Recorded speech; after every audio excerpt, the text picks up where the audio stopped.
Have you ever felt uncertain about your color choices in full-scale paintings? Perhaps your colors aren't harmonizing as you like, or you're not confident in your color plan before you begin. So you find yourself doing things like changing the background color or the color of someone's shirt halfway through a painting, and before you know it, you've made a mess. If this sounds familiar, this video will walk you through one of my most effective tools to strengthen your color skills and bulletproof your color plan for those larger, more ambitious paintings. And if you're finding color work frustrating or a bit overwhelming, I'm here to help. If you put this exercise to work in your studio, you'll find that it truly takes the guesswork out of color when you're worried about bringing a full-scale original piece to a polish. But if you're serious about breaking free from the tightness and rigidity that has held you back, and you want support to finally paint with the expressive, fluid brushwork and the striking color and light that you admire, I'd be happy to hop on a free painting consultation call to hear more about your artistic goals and explore exactly how I can help. Just check out the link in the description to find out more and book your call. All right, let's dive into the exercise. All right, so welcome back to my easel. I'm so excited to be sharing this next part of this series on taking the Cecilia Beau portrait and using this opportunity to take my color mixing and matching skills to the next level and showing you how you can do that exact same thing in your own work. So today I'm going to be walking you through, I would say, like the third most sophisticated color exercise in this little series.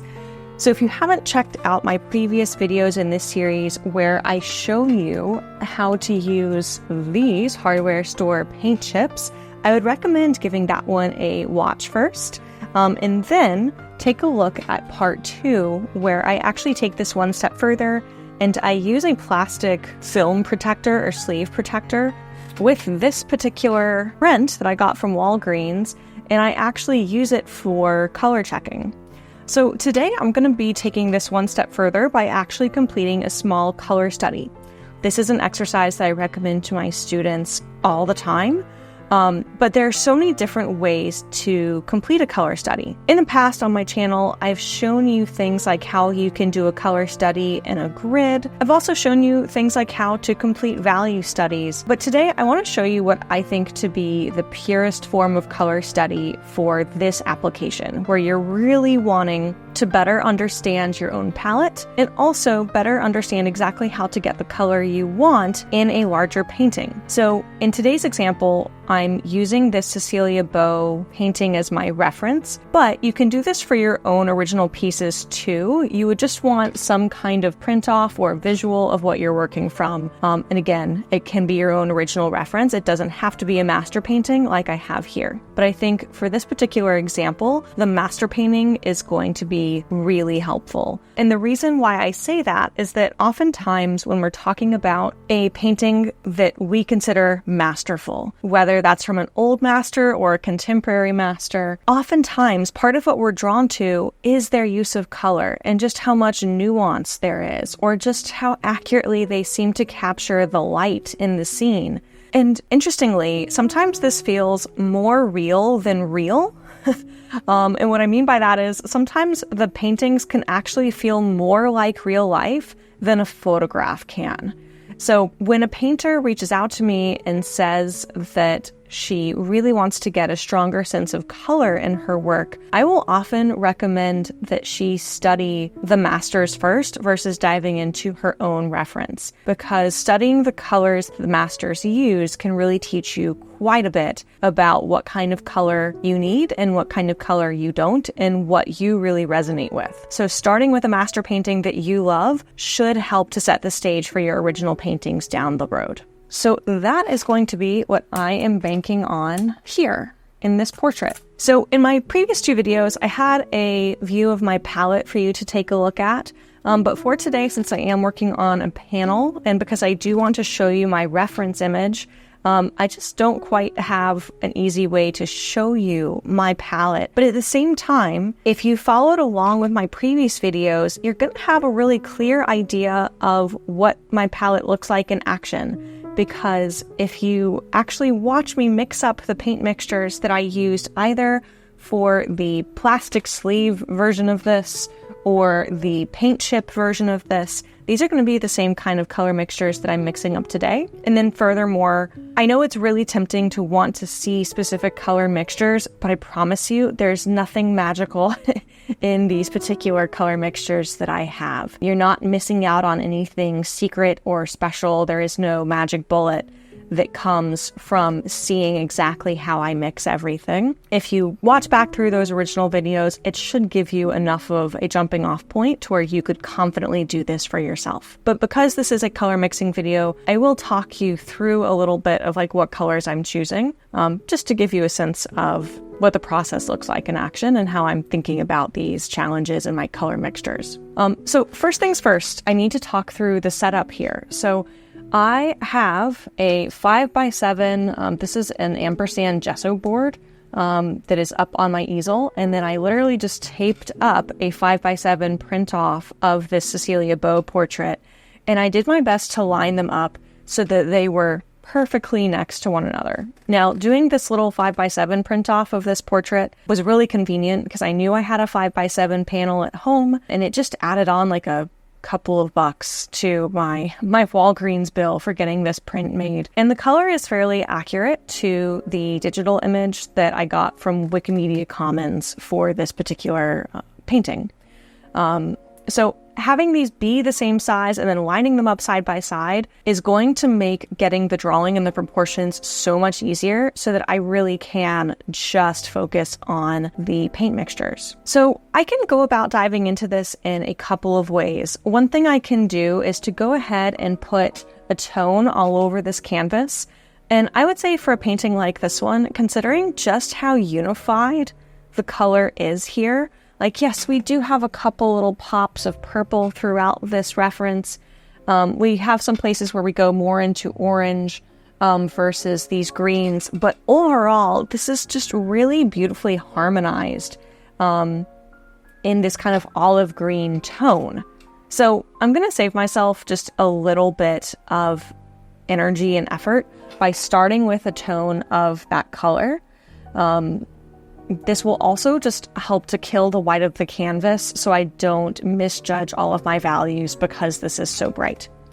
Now, one consideration I'm going to have to make while I do this is that ampersand gesso board is extremely slick and non-absorbent. It can feel like painting or like being on an ice rink. That's how I've had students describe this in the past. So I need to be careful not to get like too slick. Because very quickly, this could get away from me if I am not careful.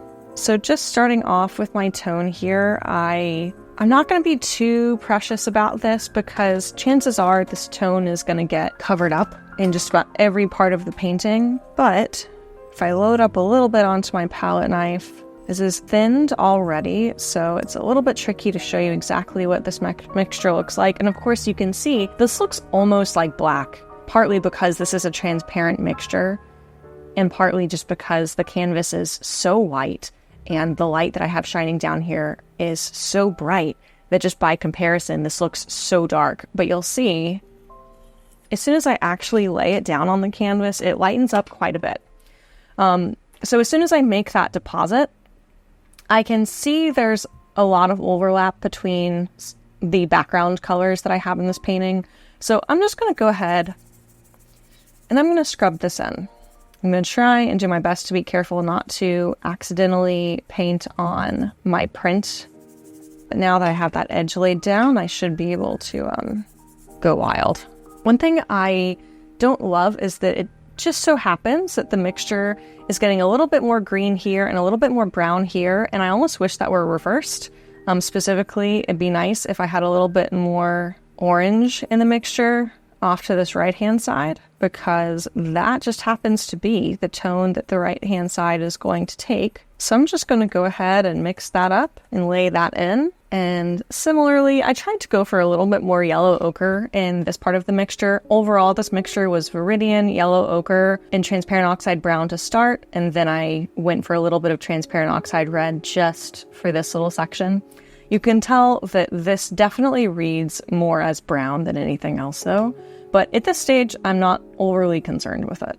Again, I'm really just looking for a starting point. So from here, I can essentially go a couple of different directions, but what I always like to look for is what is the lowest hanging fruit on here? AKA, what can I mix up and just trust is going to be pretty darn accurate without much work?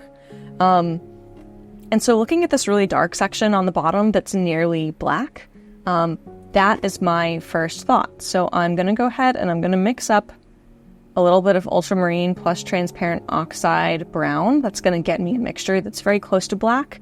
I don't need to add any kind of Gamsol or medium to this mixture at this stage because this is such a non-absorbent surface that this surface is going to stay really slick. You can see I still actually have a good amount of solvent in here too because this is going on pretty transparently. And I'm not worrying about judging my brushwork or anything like that at this stage. I'm really just doing a lot of squinting and asking if the overall impression feels about right. What you will see as this color study comes together is this is not about getting detail. It's not about matching anything brushstroke for brushstroke. I'm not super worried about really tiny pops of color. I am, however, looking for the overall color harmony and for the impression to feel accurate. One thing that I have noticed while doing studies like this is that it is genuinely helpful to do this alla prima.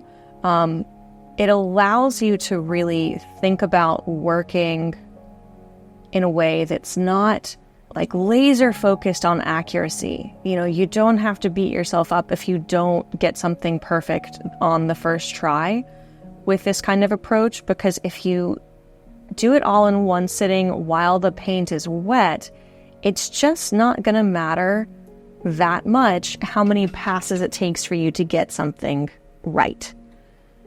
And so that is very much what I'm thinking at this stage. I am not worried about getting anything super right on the first pass. I am trying to save myself some time and some energy. If I can get the overall wash working pretty well for me, that's great. That's going to save me a lot of time down the line. But I can always paint over it. I can always actually wipe away. In fact, I can show you. I have here a fairly dirty silicone spatula tool. This is just a Creative Mark spatula. And you can see, even with this being pretty dirty, I can essentially get back to the white of the canvas. Let me see if I can grab a better spatula that'll make a cleaner mark. There we go. So that is basically pure white canvas. Because this hasn't actually dried yet, I actually do have that ability. So again, I'm not getting overly concerned. That's also part of the reason why I'm not going to get sucked into detail. I want to take advantage of the fact that this is wet. One thing I'm also doing at this stage, again, because I want my color to feel really unified, is I'm not switching brushes. This would be important for when you want really clean color, but if you want your color to be harmonized and you can kind of move through your painting in a logical way where you're not making huge jumps between color, you should actually find that this works out pretty easily. So I'm just grabbing a little bit of yellow ochre here for these passages. I do have some paint that's already in my brush, but other than that, it is pretty much just the pure yellow ochre color at this stage. There we go. And that's more of a transparent oxide red, which is exactly what's mixed up here. I can see that I've overshot this a little bit. It's just a little bit too bright. But overall, it's giving me a good base to work off of. And I can always darken that up, maybe with some transparent oxide brown or a little bit of ultramarine as I progress along. So let's go ahead and see what that would look like with transparent oxide brown added on top.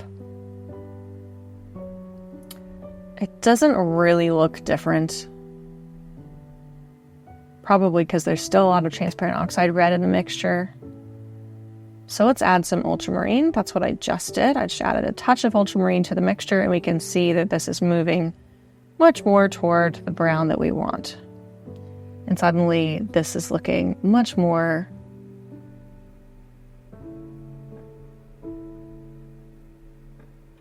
like the reference.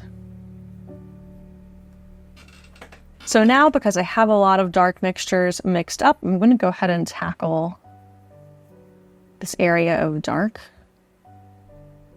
I'm doing my best to eyeball, like, what is the width of these shutters in the reference, and try and match that width in my little color study here. And then as far as like the length down, because I lined these up evenly, I should just be able to kind of visually draw an imaginary line to get what I need as far as a height measurement.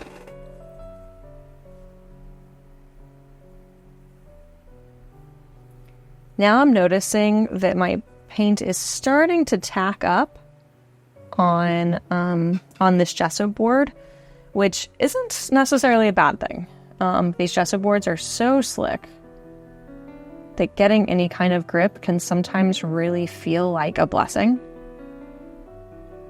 So I'm just going to keep an eye on it, but I might add a little bit more solvent, or I might switch over to medium as I progress further here. I think I'm going to reach for a little bit of solvent.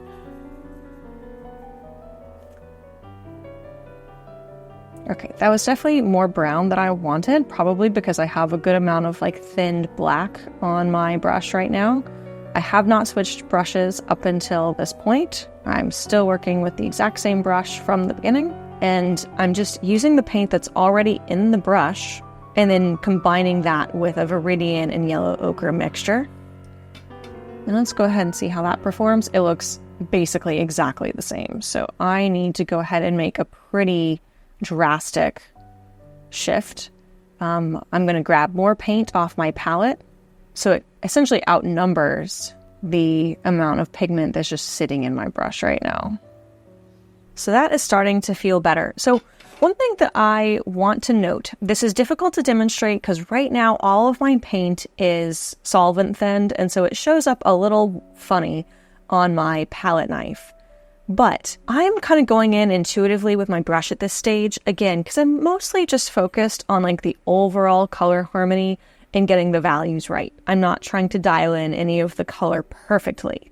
But if I did want to take that approach, I can always take some color that I mix on my knife, and just like I did with the paint chips or with the reference under the plastic sleeve, I can just mix up my color and I can hold it up over the reference and then determine whether that is a match. And in this case, I would say this is pretty close to a match. What I have on my palette knife, from my vantage point, it maybe has a touch too much red and it might be a little bit dark in value, but I could easily lighten that up with just a little bit of yellow ochre, which would probably address enough of the red issue as well as pulling the value a little bit lighter. So this can be a really easy method to use that doesn't require a separate tool like a color checker. You can just allow your palette knife to act as a color checker, provided that you can put your knife under the same light as your reference, which is the beauty of using a print-off like this.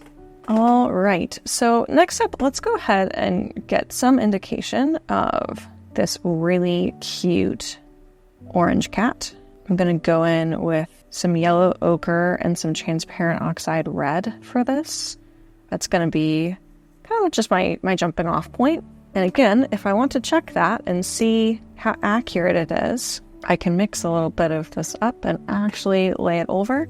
It's just not quite bright enough. So in this case, I am deviating a little bit from my standard studio palette. I'm grabbing just a little bit of, I believe this is cad orange. I don't think it's cad yellow deep. I kind of have a spectrum or gradient of cadmium colors, so sometimes they can be a little confusing to keep track of. I did that not because I think I need cadmium for this. This mixture is, I would say, desaturated enough that it shouldn't be necessary, but because I needed more chroma and I needed a little bit more opacity, and I knew that the cadmium will give me both, I reached for it out of convenience. But if I were starting with a clean brush, I could probably dive in with transparent oxide red and yellow ochre, and it would probably get much closer to this if everything had just been clean. So let me go ahead and get this paint off my palette knife, because I am going to apply it using my brush. And you can see I'm really not thinking at all about painting a cat here. I'm literally indicating the overall color idea. If I think I'm sacrificing something by it not looking cat-like enough down the line, I can always make that adjustment. But for starting out, I'm just trying to make sure that overall the shape is going in the right place. And again, I'm kind of drawing these invisible lines across here to make sure that matches up. I can tell that I've gone a little bit too high here, just as I do that. So I'll make sure that I correct that as I go forward. But other than just making sure that it hits like the correct right and left and top and bottom margins, I'm not going to overthink it. So the next really big shape that I see would be the shadow under this lapel. So let's go ahead and lay that in. This is probably going to be pretty similar to some other colors that I have mixed up here. It's actually the first time that I'm reaching for titanium white, because this is going to be the first time that I have a little bit more opacity in my paint. Up until now, I've really been relying on the transparency because I've been using a lot of colors that just perform really well when you apply them transparently. So things like the transparent oxide red and brown, viridian, ultramarine, those four colors in particular really respond well to these kinds of washes. So I could essentially lighten them just by using a little bit more solvent. But as I get into this shirt, I'm probably going to rely on that a little bit less. Plus, I already have a base layer of paint already established, so I can essentially just afford to go in a more opaque direction. It'll also make it a little bit easier for me to show you my mixtures. Reason being, they should show up more clearly on my knife.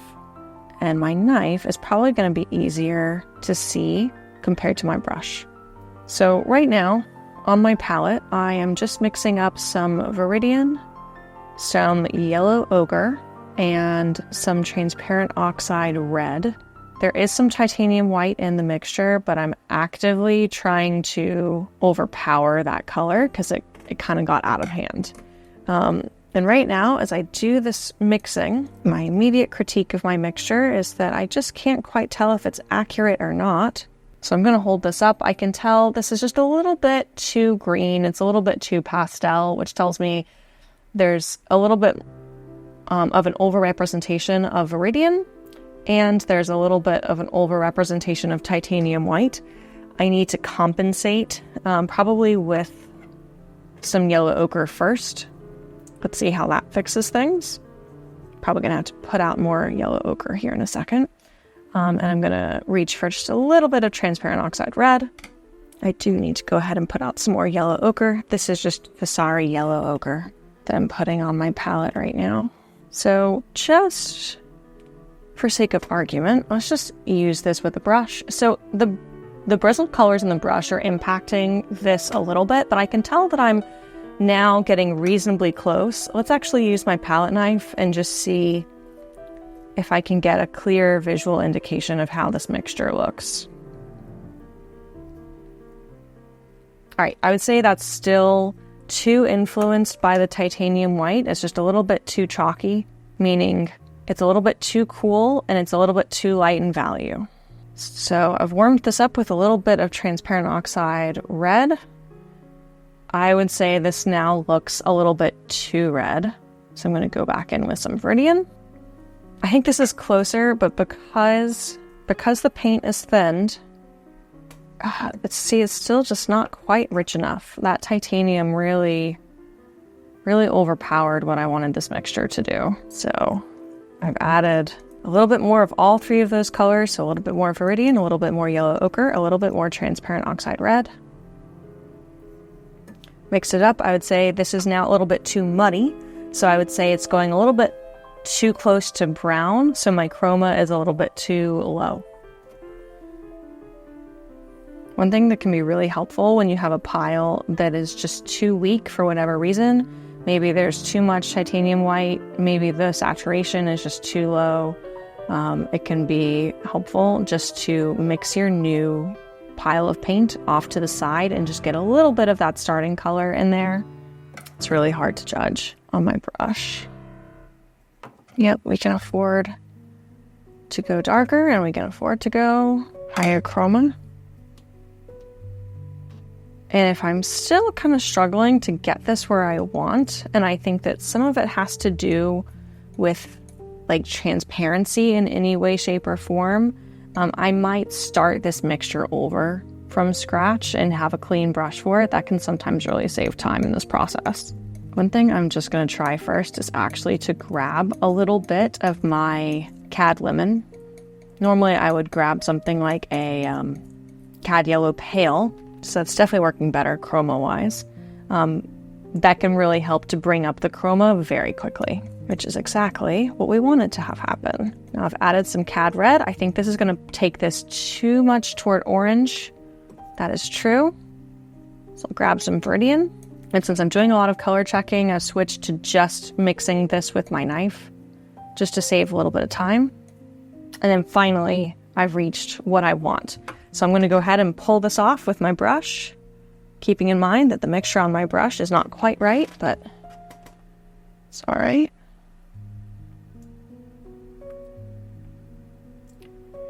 And I'm not going to get overly concerned, again, with brush marks or the exact right shape. I'm really just squinting and trying to take in how this shape appears to me and also how it merges with other shapes of similar values, which is why I'm essentially doing some combining for the shadow shape on the color or the shoulder. It's certainly not the same color as what I just mixed up, but that might not actually be a problem.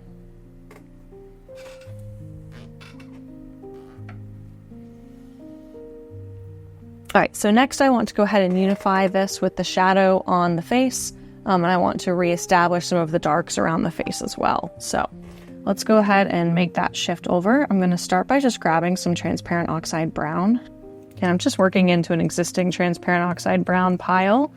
Chances are it's not going to be perfect, but the nice thing is that it should be unified enough to give me a jumping off point. There's a lot of little individual colors on his face, so that color I mixed up, I'm just going to go ahead and take a leap and say it's close enough for just massing in a value and a color that is close. So one thing I'm definitely noticing as I'm going through this process, speaking of which, I need to notice that his head starts a little bit higher up than what I've painted. One thing I'm noticing is that just about every mixture I have has Viridian, has yellow ochre, and either transparent oxide red or transparent oxide brown, which are very related. This is something that I would want to carry forward into my future work. So if I really like the color that I have in here, it's going to behoove me to really remember the things that I notice about trying to match these colors.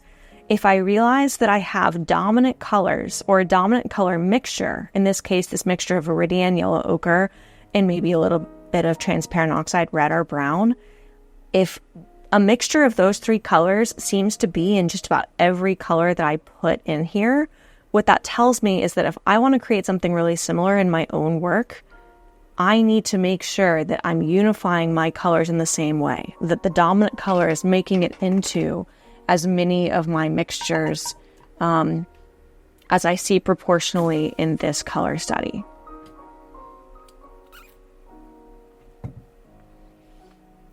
So now that I have this shadow shape established, I'm not going to worry about the dark on the tie quite yet. And I'm going to wait just a minute to go into the dark that is on either side of his face. But I do want to go ahead and establish the light side of the face. I am just going to grab a new brush for this because I know there's going to be titanium white in this mixture, just from my own experience the light side of someone's face whose skin is this pale, you pretty much will have some titanium white in that mixture. And as I saw from my previous mixing attempts, getting titanium white in there when it shouldn't be in there is really difficult to undo. So I would rather start with like a nice clean color. So right now I'm using titanium white, yellow ochre pale, and terra rosa as my jumping off point. If I go ahead and clean off my knife and show you what this looks like in action, you can see that what I've mixed up is like pretty close. It's a little bit peachy in some areas. I'd say it does pretty well match some of the forehead, but I could probably make this a little bit more biased toward the yellow ochre and probably get an overall average tone that's a little bit more accurate. So as you're doing this exercise for yourself, one thing that I want to mention is do not worry if you are taking more time than me to get to the mixtures that you need. I know a lot of these colors like the back of my hand at this point, which means I just am not going to take as much time. Like my first guess is probably going to be reasonably accurate, just statistically more often because of my experience. But if you're still building up that experience, that kind of mental shorthand to help you save time, don't shortchange yourself by trying to keep up with me. Really give yourself the experience of being in that process and really, giving yourself the time to learn what you need to learn from your paint and from your palette. All right, so right now we can see that my abbreviation of the face basically covers the face, the neck, and some of the chest, just based on where I've positioned this. I'm going to clean this up shortly, but in the meantime, I'm going to go ahead and I'm going to establish some of these darks that I was talking about earlier. And I'm drawing that little invisible line to try and get a sense of whether or not I'm at about the right latitude and longitude on the painting. I'm going to try and cover up this place where some titanium white got smeared across the canvas. I'm also going to try and pull this rogue hair off of here, which I'm going to really struggle to do, apparently. Especially because I don't have tweezers. There we go. I also have the advantage that I can just lean back and I can look at the monitor for my video here.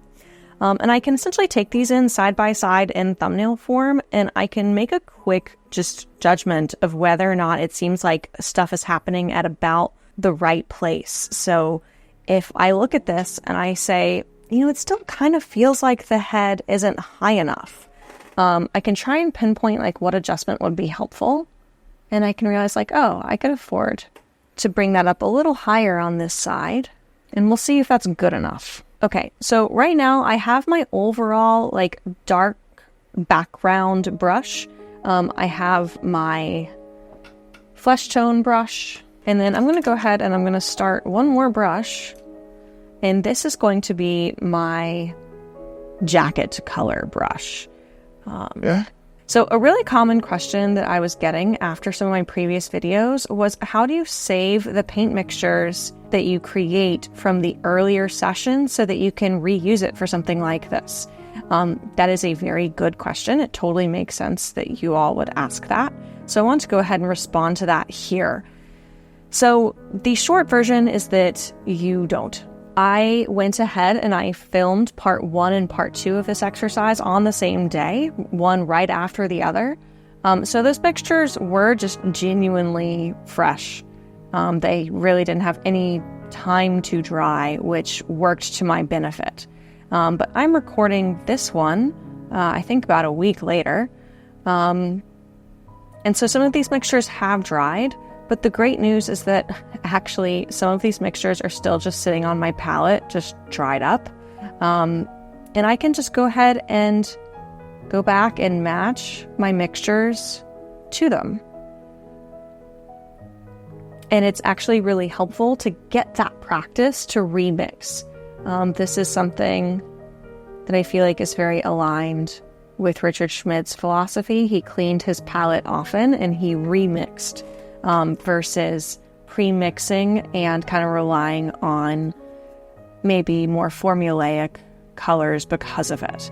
Now, different artists are going to have different approaches to this, but I would say as you're learning, getting more repetitions isn't a bad thing, and I wouldn't worry if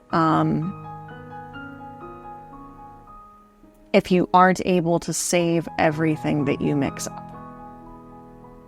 Because getting those extra reps will ultimately just make you stronger.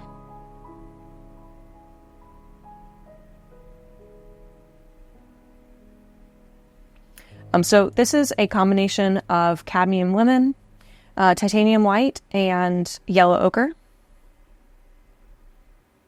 And because some of this is still wet, a little bit of my initial wash is definitely working back into this mixture to a certain extent, so it does dull it down just a little bit. And now I can actually begin to work back into some of my existing mixtures on my palette. So for instance, this little area, I actually just grabbed another mixture from earlier in the process, and I combined it with my paint mixture for the rest of the jacket, just to save myself a little bit of time. Now, this might feel like it runs contrary to what I just said about like mixing things from scratch is good, and that is absolutely true. If I wanted to just think about getting in extra practice, I absolutely could have just went back in to mix exactly this color from scratch. All right, so I want to give myself a little bit of a break from what's happening in here. I definitely have some big drawing shapes that I need to kind of push around and adjust. But sometimes it's really helpful to avoid getting like caught in the weeds here, just to give yourself a little bit of a break. And my preferred way to do this is typically to look at the background a little bit. So I'm going to look at going ahead and mixing up the colors of these shutters here. I'm probably going to actually use my suit colors as a jumping off point for this. They are related enough that I'm not going to have to do any crazy brush cleaning to go from one to the other. And I have started to add just a little bit of medium to my mixtures. A lot of the paint that's on the gesso board has started to tack up. The gesso board is a little bit just easier to work with at this stage. But because of that, I do notice that my paint is just a little bit more grippy. And I want something that glides on a little bit more. So again, with my, now that my paint is a little bit more opaque and I have had to switch to using medium, you can see that I actually can just hold my brush up to that area to see if overall it seems to be a match. And I would say as I hold this up that I could afford to go a little bit closer to brown here, not by a lot, but it's just looking a little bit green on my brush. But I really like this stage. It just saves me time and having to like swap between using the knife and using the brush.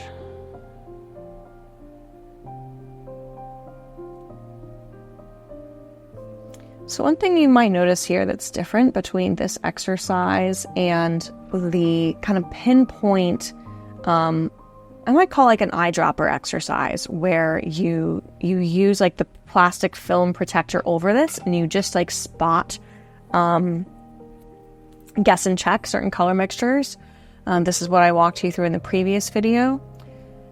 One of the differences between these two is that at this point, I really am trying to find the big averages of color, and that might seem a little bit more inviting or easier at first, just because I'm not having to be pinpoint accurate, and it might seem like it's just less painstaking as a result.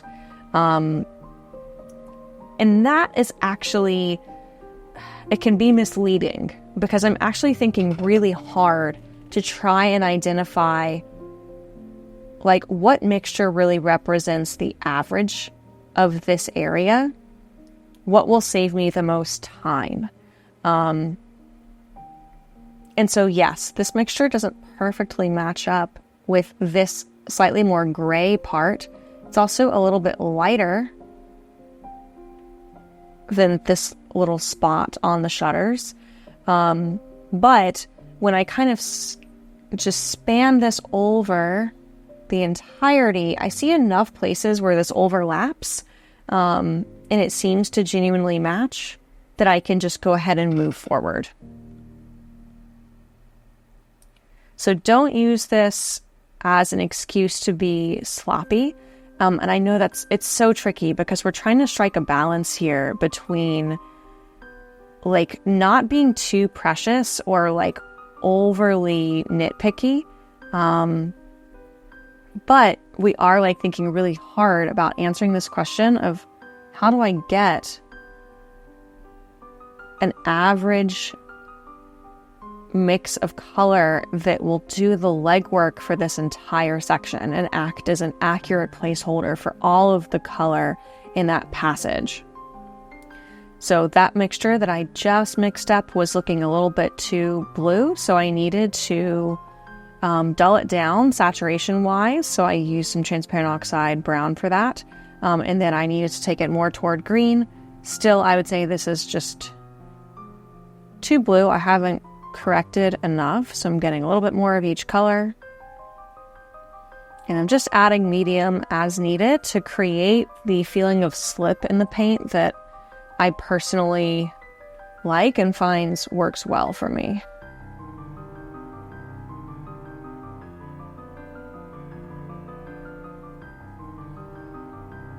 Oh, it's actually pretty nice.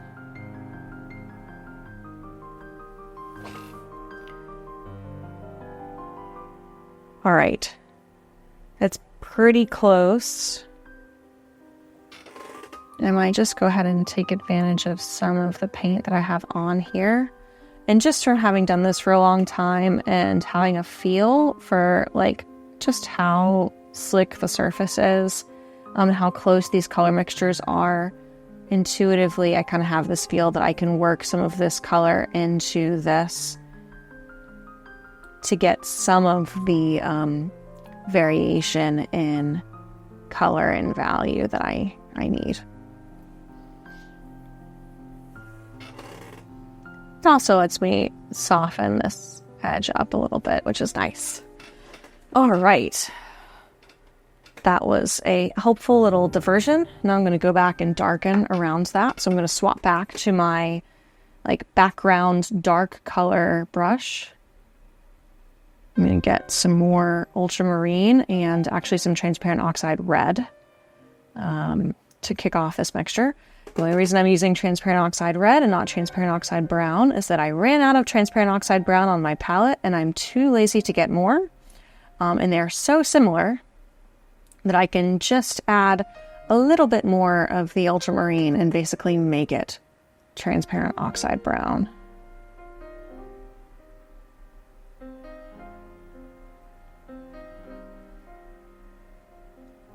One thing that would be helpful for getting these like really sharp edges would be using a flat instead of a filbert. So the shape of your brush really can make a difference. In general, for portrait work, I find that a filbert is ideal because it doesn't get too angular or architectural looking on you. But for things like these squared off edges, this filbert that I have is actually a little bit of a nightmare.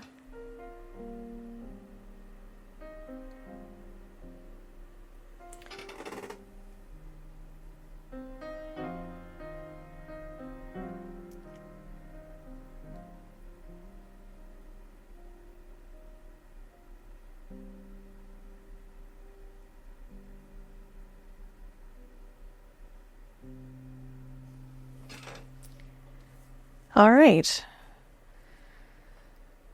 So now I come back to some drawing errors that I have with the shoulder. I knew I would work my way back there eventually.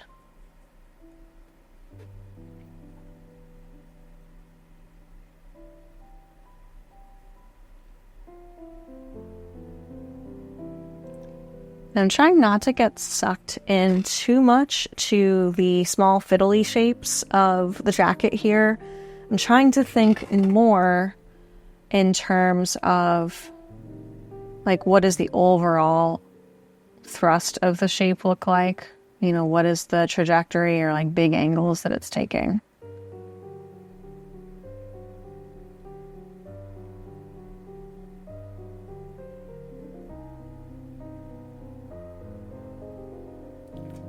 Going into a little bit of a small shape here, but I think it might be helpful just for establishing some of the edges. And this is a mixture of cad lemon.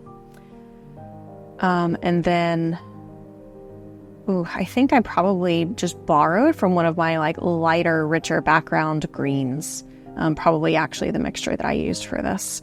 And then there's a little bit of cad, or not cadmium, yellow ochre, and of course titanium white.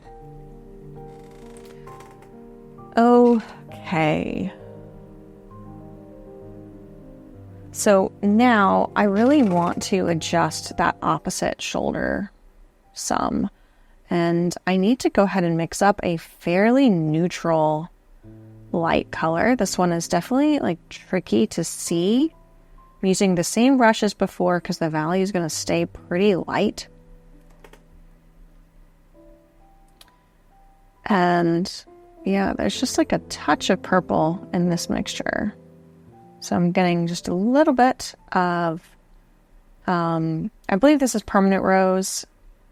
I think this is a color that I'm using the rest of what I had from Winsor & Newton. And then I do have a Vasari tube of this, which I believe is called Ruby Red, but I just haven't broken that out on this palette yet.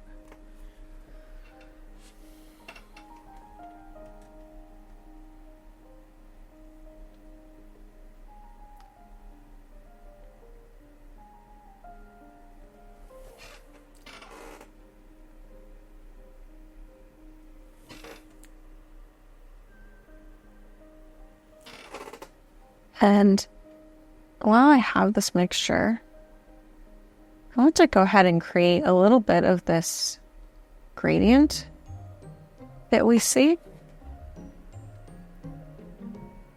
All I did there was just soften just a little bit, and then this still looks a little bit too low, especially once I kind of lean back and look at it on the monitor. So I'm just going to arbitrarily take this up just a little bit.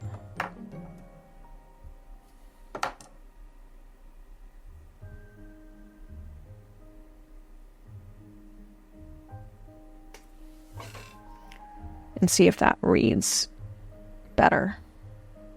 All right, it does. And then I can take the lapel up, but I do need this brush to be pretty clean because I need to go back into this sort of minty yellow that's largely cad lemon with some titanium white.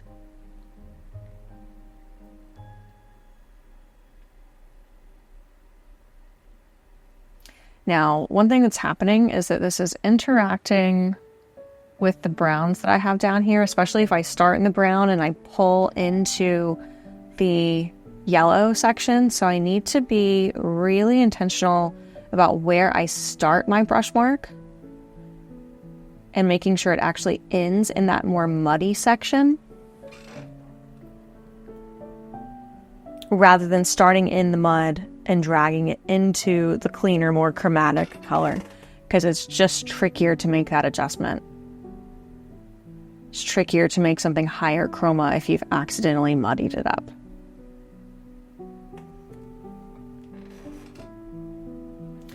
Okay, so now that I have this and some of my initial wash has dried, it's definitely dried pretty light. So I want to go ahead and reestablish some of these darks. This will also just help this whole thing to read a little bit more accurately.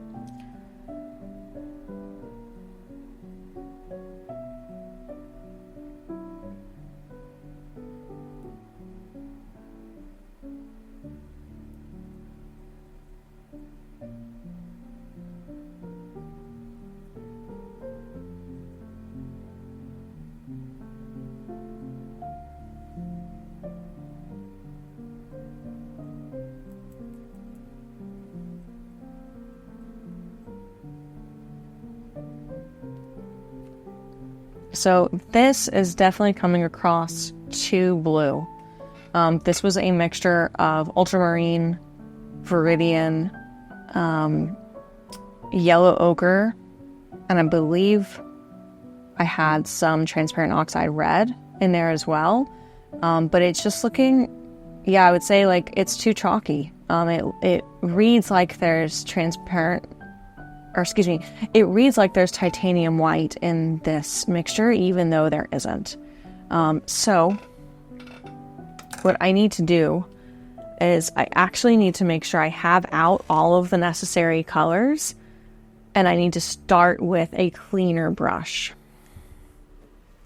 Because as soon as it feels contaminated by something that's just lowering the chroma that substantially, or it should feel like a really jewel-like translucent shade and it looks chalky, it's really difficult to save it. You typically need to go back to like really clean mixtures, both on your palette and on your brush.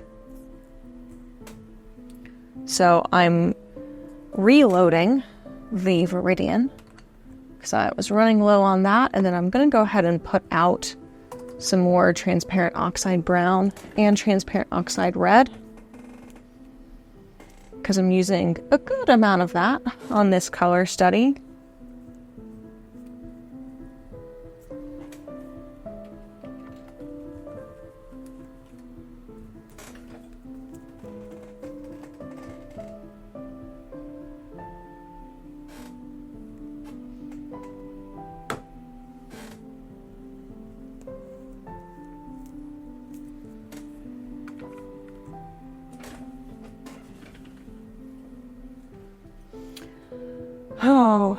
And I'm going to go ahead and I'm going to clean this brush as best as I reasonably can.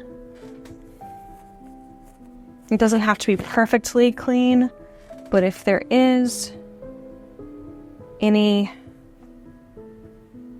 like titanium white in here, or just any other mixture that's lowering the chroma more than I want that out of there. So all I'm doing is just using a Viva paper towel, and I'm just pulling the paint out until it's running, like, let's just say like reasonably clear, nothing that, needs to be perfectly sparkling, but just good enough. So I'm going to go ahead and start with some transparent oxide red. I'm going to get some Viridian. I'm going to try and be careful with it, though, because that Viridian can cool things off too much. I'm going to go ahead and get some yellow ochre. I think this is just plain yellow ochre. I don't believe it's yellow ochre pale.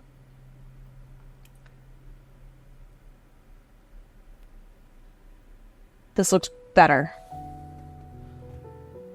I'm not quite sure if it's perfect, but I think it's good enough for right now.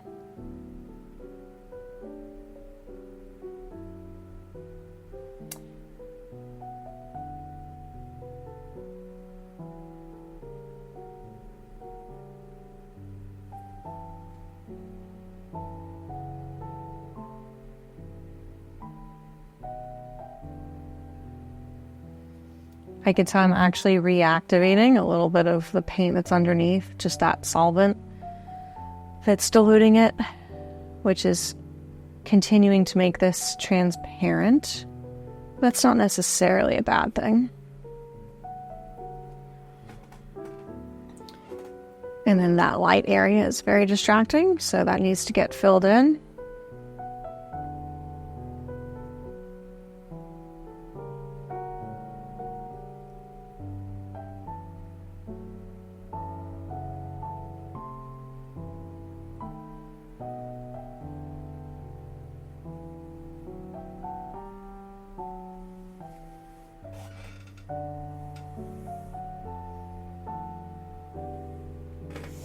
And now I'm going to go and I'm going to reestablish these really dark darks, taking advantage of the fact that my brush is relatively clean.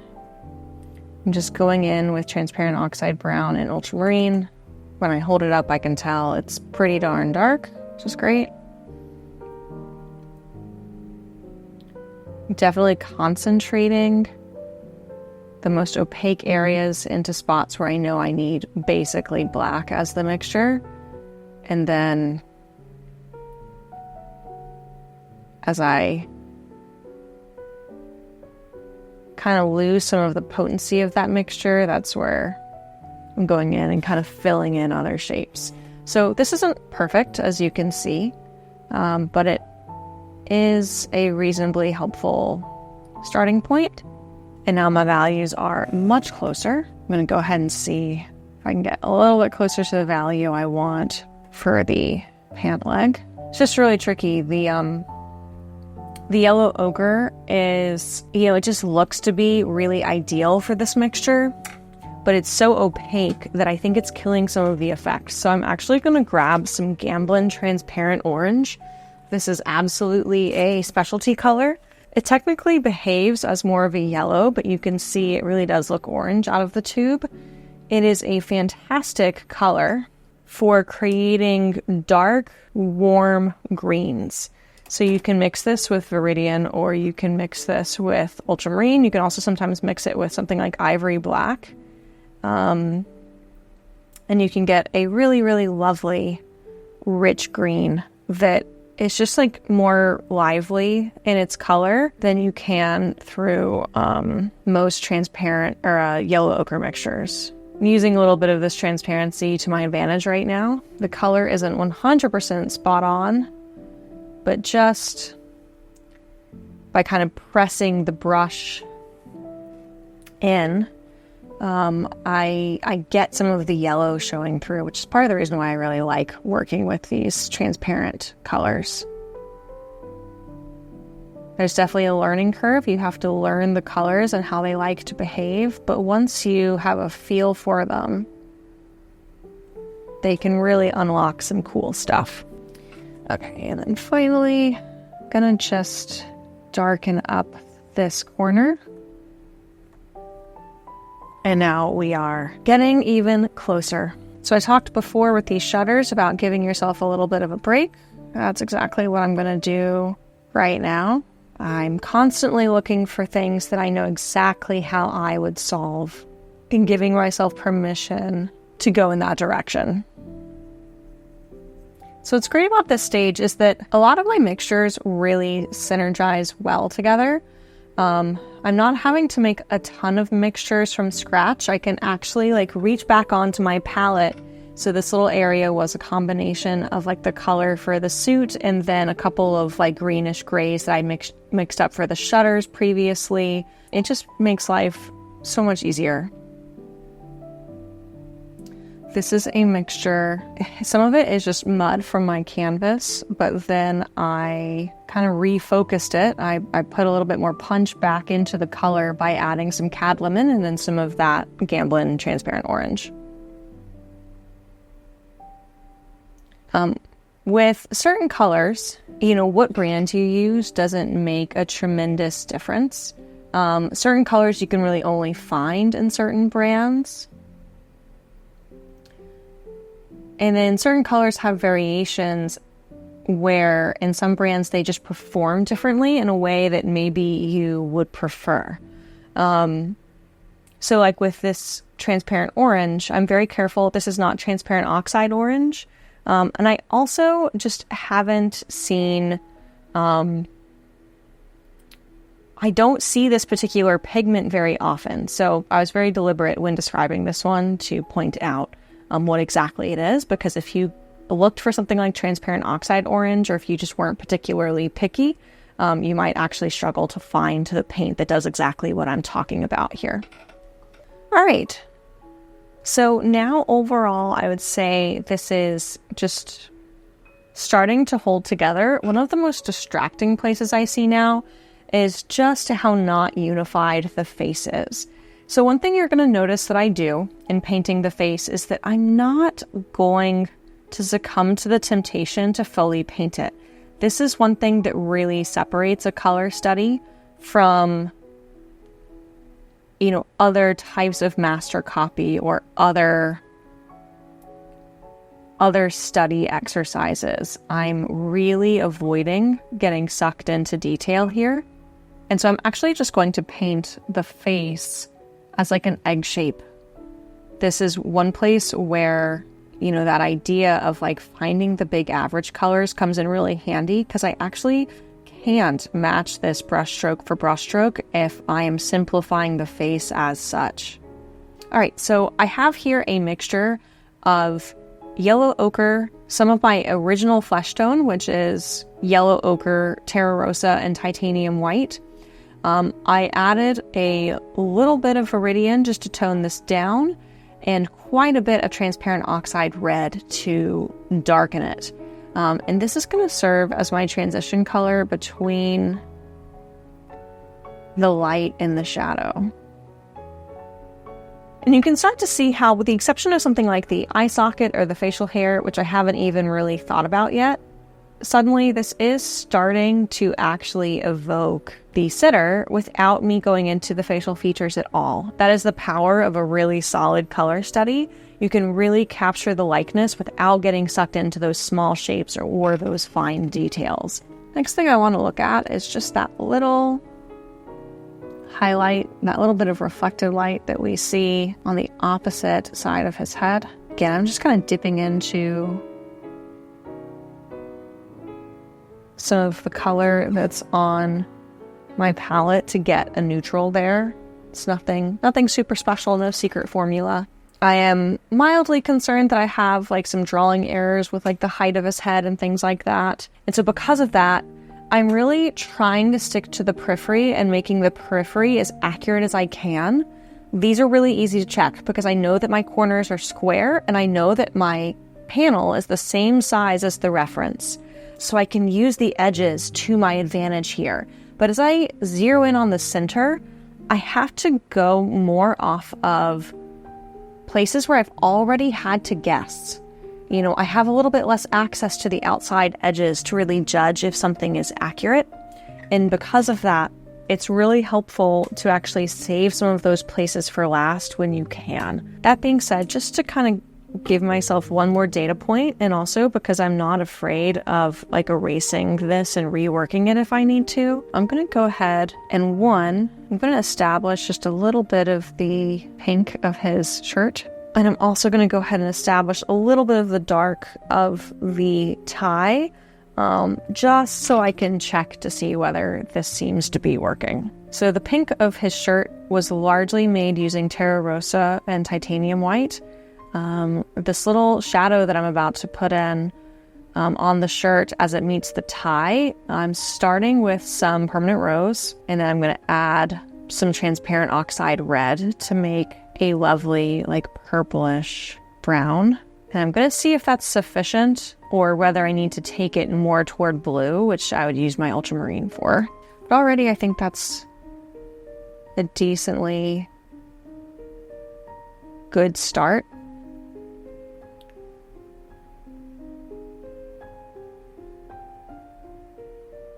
Then I'm going to go back over top of this to darken that tie, but I'm just sneaking up on it. This also allows me to kind of create some subtle blending or a little bit of a gradient that I can work off of too. To go darker, I'm just starting with some transparent oxide brown and my permanent rose. You can see it's just too bright for what I want, so I am going to reach for some ultramarine. This will darken this substantially. I might have to rebalance it with some permanent rose. And this is much more red than I want, but again, I'm taking this toward black ultimately. So I'm not too worried if I feel like I'm overshooting at this stage. And then to get that black, it's just my tried and true ultramarine plus transparent oxide brown. I'm not going to worry too much about the exact tie shape because this is somewhat transparent. I'm probably going to have to work pretty thickly to get an actual black. And there we go. I might tweak that shape just a little bit, but overall it's giving me like this nice impression of the painting. So at this stage, I'm going to take a quick break just because I'm about an hour and 15 minutes into painting and I can just sort of tell that I'm not quite as sharp.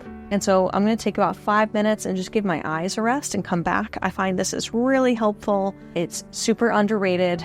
Don't think that you always have to power through. So I hope this gives you permission to do the same when you need it.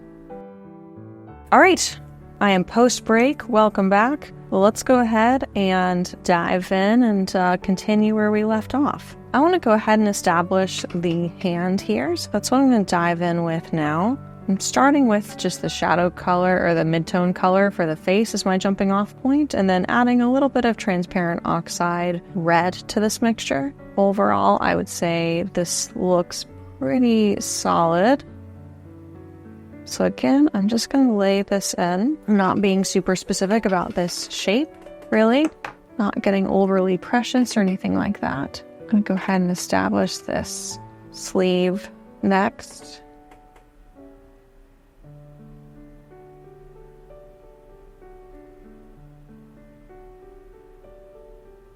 And now I'm honestly at the point where I'm starting to think about what could help me bring this to a close. Because again, this isn't meant to be a finished piece. This is really just meant to be a study to help me if I'm diving into a full painting of this, a full master copy of this. So what I would really like to explore would be something like this sleeve to the right, because there's all kinds of really interesting little colors in here that have been calling to me. So first thing I'm going to do is establish some of the shadow colors. And again, I'm kind of starting with this average color and just making sure that I'm laying this in. This is interesting because there's like these three big shapes, but I'm going to actually simplify them right now. And I'm going to go back in and I'm going to break them up later. From here, I'm going to go ahead and actually dive into that step of breaking these up. It's a little bit tricky because this is a pretty genuine gray color that I'm mixing, which can be deceptively difficult to land on with any accuracy. So that's why I'm just starting off with a gray tone on my board. I'm seeing what the differences look like when I hold the brush up to the mixture. I found that mixture was a little bit too green, so I added some permanent rose in just to break that up. And now I'm going to go ahead and I'm going to start in as big of shapes as I can muster, laying that in and breaking up the big shadow shape that I laid down earlier. One thing I'm realizing I might have to do now is actually establish some of that boundary. I'm going to try and do this as subtly as I can. And I'm just using that shadow shape color. This is not super accurate, but if I go right for like a black, which is what I see in some of those tiny shapes, it's going to feel overpowering because that shape is so small. And because I'm kind of taking the impression of that color, I need to unify it and just harmonize it a little bit with some of the other color mixtures. Now I can actually go in with some of my soot mixture as a starting point and reestablishing some of these lights. And as a reminder, this soot mixture is largely a combination of titanium white and cad lemon. In some places I have a little bit of yellow ochre. In some places I've actually just brought in some of that background color to kind of tone this down a bit.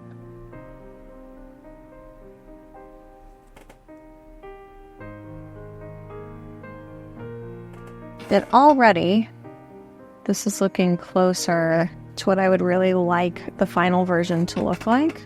There are a couple of little tiny places where I can go more toward purple, places where I can go more toward yellow. Those are really, really small differences though, and for a color study of this size, it honestly just might not be appropriate. So one thing I'm going to go ahead and do is I'm actually going to take another look at the face. And everything I'm mixing up just feels a little bit too something. A little bit too pink, a little bit too chalky. I'm going to go ahead and I'm going to try and just overall establish the eye socket. I'm doing this a little bit lighter and warmer because I do want it to stay really unified. with the shapes of color that I already have down. And again, I'm not getting like really sucked into these details. I'm just trying to make sure that I'm understanding how to simplify some of this information from a color standpoint. All right, it's looking pretty good. Now I'm going to go in with a little bit of a gray for the facial hair. I'm nearing the end of this. I can tell just because this is coming together to about the level of clarity that I want to show you. I don't want you to come away thinking that you need to create a color study that is super detailed. But then the other reason that I can tell that I'm coming to the close of this is that I'm really tempted to get hasty in my decision making, and that is a sign that I need a bigger break.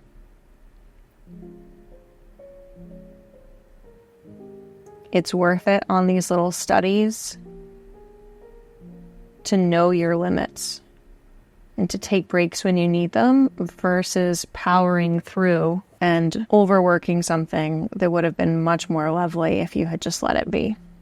So one thing I really haven't gone into at all here is the cat. So I'm going to kind of quickly see what I can do to suggest a stronger silhouette of the cat without necessarily getting sucked into lots of anatomy. So I'm just cleaning up some of these shapes.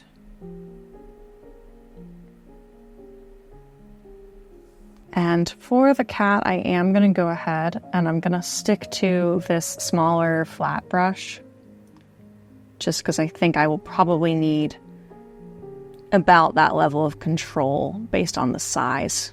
Okay, I'm seeing what I can kind of get away with just with value alone.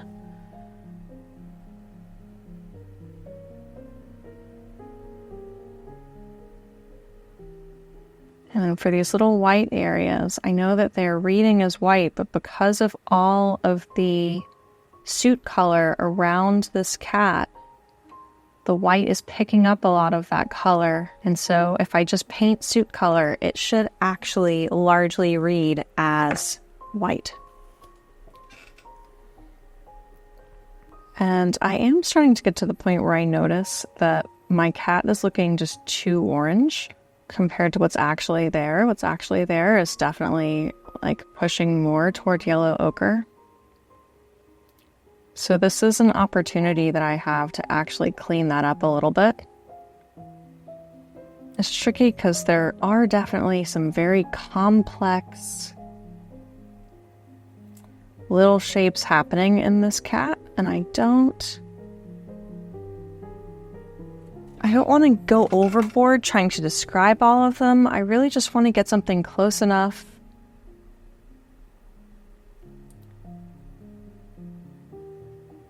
again that it shows me what kind of color I would be working with for like a final version of this.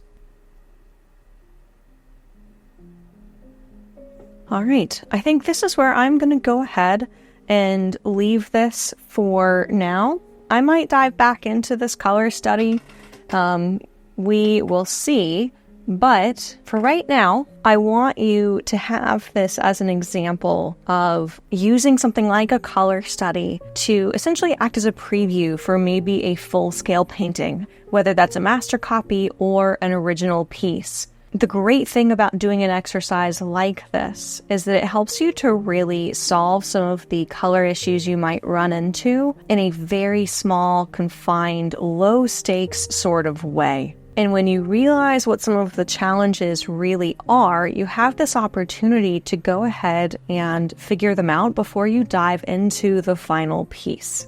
So I hope this has been a really helpful look at what this exercise can actually look like in practice. I know that many of you have questions about like what form color studies should take, or what are they really actually designed to do? And it really does depend based on the artist and based on, exactly what your goals are for an individual painting.